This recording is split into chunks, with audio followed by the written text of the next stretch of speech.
मुकर्रर।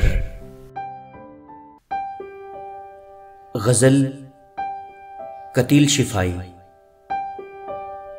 आवाज़ो पेशकश नदीम अख्तर।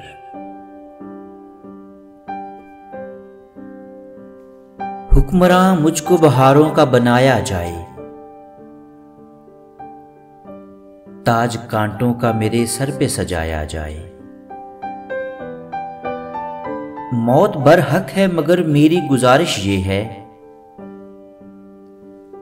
जिंदा इंसान का जनाजा ना उठाया जाए। उंगलियां काट ले जाए रफाकत में जिसकी, उस मुनाफिक से मेरा हाथ छुड़ाया जाए।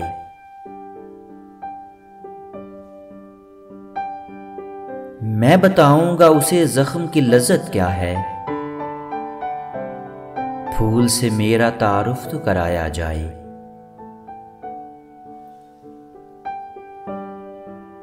मैं तो कायल हूं सजाए नजरअंदाजी का,